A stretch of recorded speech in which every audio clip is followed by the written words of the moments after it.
Tiga. Assalamualaikum warahmatullahi wabarakatuh. Selamat siang anak-anak ibu. Hari ini kita bertemu lagi pada kesempatan kali ini untuk melanjutkan pembelajaran kita yang kemarin. Baiklah, sebelum memulai pembelajaran kita hari ini, alangkah baiknya kita berdoa menurut kepercayaan dan agama kita masing-masing. Berdoa dimulai. Berdoa selesai. Baiklah, sebelum kita melanjutkan pembelajaran kita pada hari ini, Ibu ingin menanyakan kabar dengan kehadiran anak-anak Ibu pada hari ini. Apakah hadir semua? Baik. Tujuan pembelajaran kita hari ini, yang pertama, siswa mampu menyebutkan keragaman ekonomi yang ada di Indonesia dengan tepat. Yang kedua, siswa mampu menjelaskan pengetahuan baru yang diperoleh. Yang ketiga, siswa mampu menjelaskan arti penting memahami keragaman ekonomi dari teks bacaan. Yang terakhir, siswa mampu menuliskan informasi penting yang termuat dari teks bacaan tersebut. Baiklah, pembelajaran kita hari ini yaitu tema 7, subtema 3, pembelajaran ketiga. Baik anak-anak, buka buku temanya pada halaman 109. Nah, pada buku temanya itu terdapat teks bacaan tentang keragaman ekonomi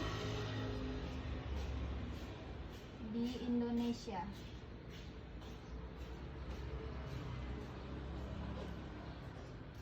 Baiklah, sebelum kita memasuki pelajarannya, alangkah baiknya kita membaca teks tentang keragaman ekonomi di Indonesia ini secara bersama-sama.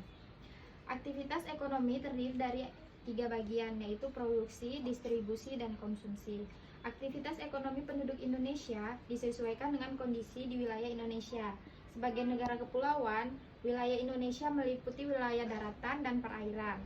Wilayah Indonesia juga mengandung potensi alam yang melimpah, namun potensi alamnya belum mampu dimanfaatkan secara optimal bagi kemakmuran penduduk Indonesia. Sebagai generasi penerus bangsa, kamu hendaknya ikut berperan aktif dalam pemanfaatan potensi alam secara bijak.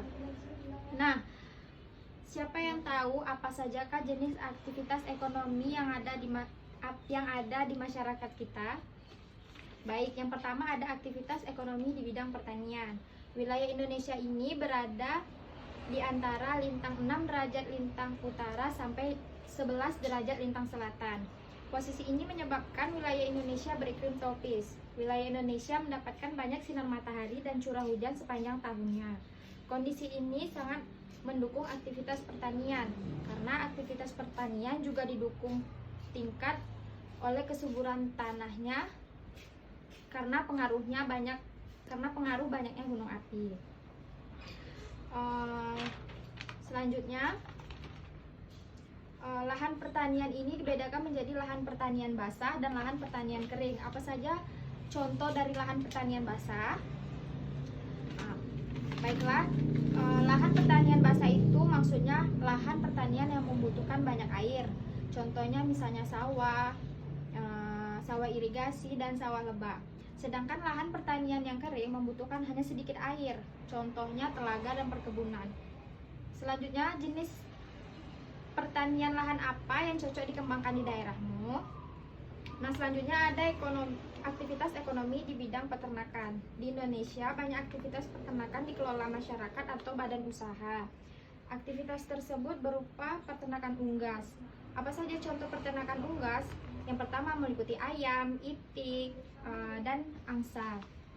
Sedangkan peternakan hewan kecil itu meliputi kelinci, kambing, dan domba. Kalau peternakan hewan besar itu meliputi sapi, kerbau, kuda, dan lain-lainnya. Hasil peternakan itu bisa menghasilkan seperti telur, daging, kulit, susu, dan bulu.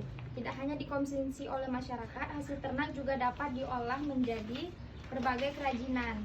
Kerajinan dari peternakan ini bisa juga menghasilkan seperti tas, sepatu, sandal, jaket, dan lain-lain. Yang ketiga ada aktivitas ekonomi di bidang perikanan. Sekitar 2/3 luas wilayah Indonesia berupa perairan. Fakta inilah yang menjadikan Indonesia dikenal dengan sebutan negara maritim. Luasnya wilayah perairan menyimpan potensi kekayaan alam yang melimpah. Potensi ini dimanfaatkan masyarakat untuk mengembangkan aktivitas perikanan. Aktivitas perikanan dikelompokkan menjadi perikanan tangkap dan perikanan budidaya. Aktivitas perikanan tangkap dilakukan oleh nelayan dengan cara melakukan penangkapan ikan di laut. Sedangkan aktivitas perikanan budaya dilakukan di daratan atau di perairan payau. Budidaya ikan di daratan dilakukan di kolam, sungai, dan sawah. Contohnya bisa seperti membudidayakan ikan lele, mas, nila, dan mujair. Budidaya ikan di perairan payau dilakukan di tambak pesisir pantai. Dan yang terakhir, aktivitas ekonomi di bidang kehutanan. Dahulu hamparan hijau Indonesia pernah dijuluki karpet hijau. Julukan ini karena hutan Indonesia tampak hijau dilihat dari udara. Kawasan hutan di Indonesia mengandung keragaman sumber daya hayati, belum lagi potensi hasil hutan yang terdiri atas hasil hutan kayu dan hasil hutan non kayu. Apa saja contoh dari hasil hutan kayu dan non kayu? Ada yang tahu? Baik, contohnya misalnya seperti kina, karet, dama, dan sagu. Potensi ini menjadikan Indonesia sebagai negara pengekspor kayu. Bagi Indonesia, hasil ekspor kayu ini bisa menjadi salah satu sumber pendapatan untuk negara. Tidak hanya memberikan manfaat ekonomis, hutan juga memiliki fungsi lain. Adapun fungsi hutan sebagai penyimpanan cadangan air, penyeimbangan iklim, serta tempat habitat flora dan fauna. Baiklah, dari teks yang telah kita baca tadi, anak-anak buka bukunya pada halaman 112. Di situ ada tugas tentang informasi baru yang kamu dapati dalam bentuk tulisan peta pikiran atas keragaman ekonomi di Indonesia yang telah kita baca tadi. Kerjain ya. Selanjutnya, ada arti penting memahami keragaman dalam masyarakat. Apa pentingnya kita memahami keragaman masyarakat dalam Indonesia? Pentingnya karena kita bisa menerima keragaman dalam masyarakat dengan bijaksana. Karena di Indonesia itu memiliki banyak keragaman yang berbeda-beda dari suku, budaya, ras, dan lain-lain. Seperti hobi, kita juga banyak memiliki keragaman yang berbeda. Selanjutnya, bagaimana jika keragaman Indonesia itu tidak bisa kita ambil perbedaannya atau yang lainnya, karena akan terjadinya konflik, baik konflik ras, konflik antar suku, maupun konflik antar agama. Yang kedua, terjadinya perpecahan bangsa. Perpecahan bangsa ini bisa terjadi karena terdapat konflik sosial dalam kehidupan masyarakat. Dan yang terakhir, masyarakat memandang kebudayaannya sendiri lebih baik dan suka merendahkan kebudayaan orang lain. Yang keempat, ada semangat nasionalismenya yang berlebihan sehingga menganggap rendah bangsa lain. Dia hanya beranggapan kalau bangsa dia sendiri itu lebih baik dan pastinya lebih dari bangsa yang lainnya. Yang kelima, ada mempersulit pemerintah dalam menetapkan kebijakan pembangunan, kurangnya partisipasi dalam pembangunan, menghambat usaha pembangunan, dan pemerataan sarana dan prasarana. Dari dampak negatif yang telah kita pelajarin tadi bisa kita hindari, karena segenap bangsa Indonesia harus menyadari bahwa keanekaragaman yang ada dalam masyarakat Indonesia telah menjadi identitas kebangsaan yang tumbuh dan berkembang jauh sebelum bangsa ini menjadi satu kesatuan yang utuh, yaitu NKRI atau Negara Kesatuan Republik Indonesia. Bagaimana cara kita menyikapi sikap toleransi dalam keberagaman itu? Ada yang tahu? Baiklah, cara kita menyikapinya itu dengan cara menghargai seperti berbeda pendapat, hidup damai dengan masyarakat, tetangga, atau yang lain. Bisa juga kita hidup berdamai dengan teman kita yang berbeda agama, berbeda suku, berbeda budayanya.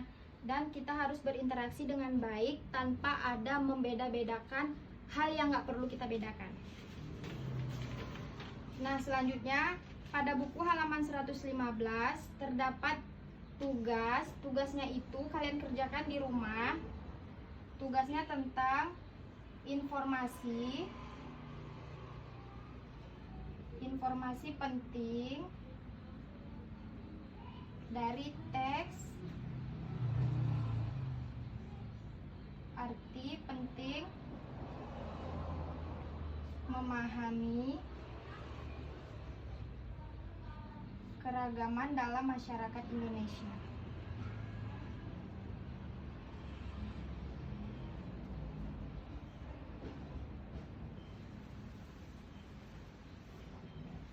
Nah, tugas ini Ibu berikan untuk anak-anak Ibu kerjakan di rumah ya. Akan dikumpulkan pada pertemuan selanjutnya. Baiklah, jika anak-anak Ibu sudah paham dan sudah mengerti, kita akhiri pembelajaran kita pada hari ini. Sebelum kita menutup pembelajaran kita hari ini, alangkah baiknya kita berdoa dulu. Berdoa dimulai. Berdoa selesai. Ibu tutup. Assalamualaikum warahmatullahi wabarakatuh.